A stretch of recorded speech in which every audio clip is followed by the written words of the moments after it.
আসসালামু আলাইকুম। আজ আমরা জানব বিশ্বের সবচেয়ে সফল ধনী ব্যক্তিদের জীবনের গল্প।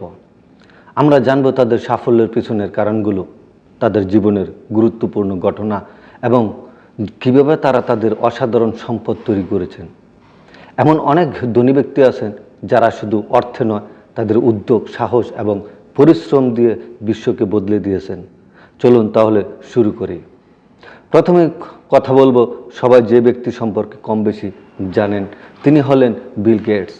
মাইক্রোসফট প্রতিষ্ঠাতা বিল গেটস শিশুকাল থেকেই তিনি ছিলেন প্রযুক্তির প্রতি অত্যন্ত আগ্রহী।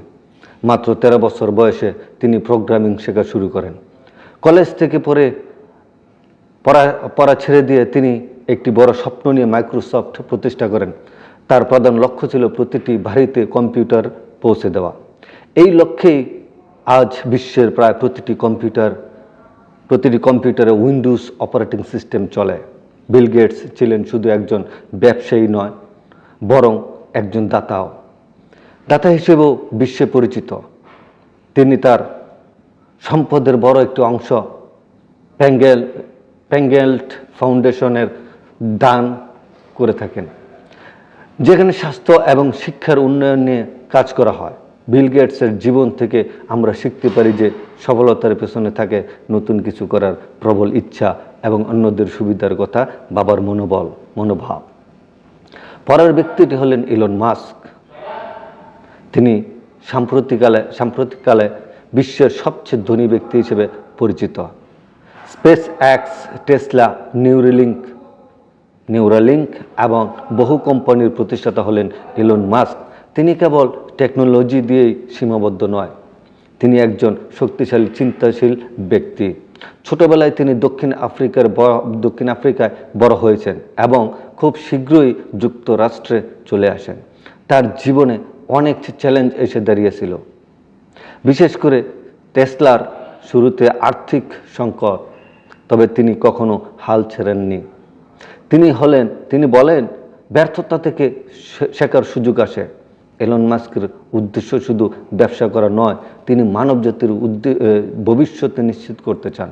তিনি চাঁদ এবং মঙ্গল গ্রহে মানুষ পাঠানোর স্বপ্ন দেখেন। টেসলার মাধ্যমে তিনি পরিবেশ বান্ধব গাড়ি এবং নবায়নযোগ্য জ্বালানির প্রচার চালিয়ে যাচ্ছেন।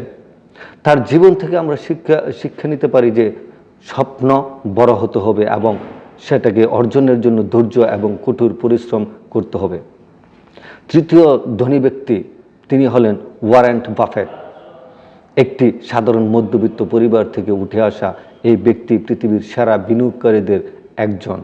ওয়ারেন বাফেট তার লক্ষ্যে পৌঁছানোর জন্য সবসময় ধৈর্য এবং বিচক্ষণতার ব্যবহার করেছেন। মাত্র 11 বছর বয়সে তিনি প্রথম শেয়ার কেনেন। তার বিনিয়োগ দর্শন হলো দীর্ঘমেয়াদী এবং ভালো মানসম্পন্ন প্রতিষ্ঠানে বিনিয়োগ করা।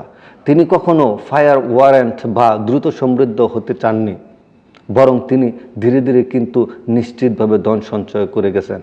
ওয়ারেন বাফেটের জীবন থেকে আমরা বুঝতে পারি যে আর্থিক সফলতার জন্য শুধুমাত্র ত্বরিত লাভ নয়, ধৈর্য এবং সঠিক সিদ্ধান্ত নেওয়াই সবচেয়ে গুরুত্বপূর্ণ। এবার আমরা কথা বলবো জেফ বেজোসের। অ্যামাজনের প্রতিষ্ঠাতা জেফ বেজোস বিশ্বে ই-কমার্স বিপ্লবের এক প্রধান ভূমিকা পালন করেছেন। তিনি 1994 সালে এক ছোট ভার্নারের গ্যারেজ থেকে অ্যামাজন শুরু করেন। শুরুতে এটি ছিল একটি অনলাইন বইয়ের দোকান, কিন্তু ধীরে ধীরে এটি বিশ্বের সবচেয়ে বড় অনলাইন মার্কেটে পরিণত হয়। বেজোস বিশ্বাস করতেন যে গ্রাহকের সেরা পরিষেবা প্রদান করাই ব্যবসার মূল চাবিকাঠি। তিনি সবসময় বলতেন, ব্যবসা মানে হচ্ছে সমস্যার সমাধান করা।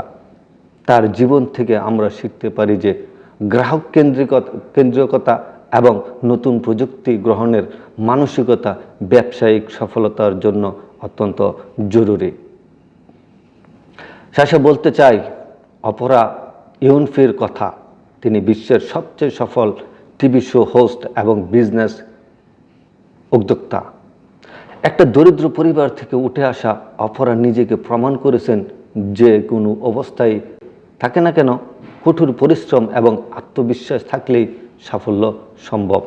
তিনি টিভি শোয়ের মাধ্যমে শুধু বিনোদন দেননি, বরং মানুষের জীবনে প্রেরণা জুগিয়েছেন।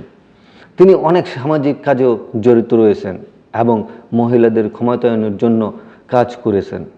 অপরা আমাদের শেখান যে সাফল্যের জন্য শুধু টাকা নয়, হৃদয় এবং মানসিক শক্তিও অনেক জরুরি। আজকের এই ভিডিও থেকে আমরা বুঝতে পেরেছি যে বিশ্বের সবচেয়ে সফল ধনী ব্যক্তিরা শুধু ভাগ্যবান নয়, তারা কঠোর পরিশ্রম, দৃঢ় সংকল্প, ধৈর্য এবং সঠিক সিদ্ধান্তের মাধ্যমে তাদের সাফল্য অর্জন করেছেন। তাদের জীবন গল্প আমাদের জন্য এক একটি প্রেরণা।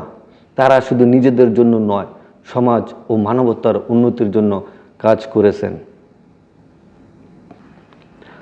আপনারাও যদি বড় স্বপ্ন দেখতে চান, তাহলে তাদের জীবন থেকে শেখা কথা মনে রাখুন।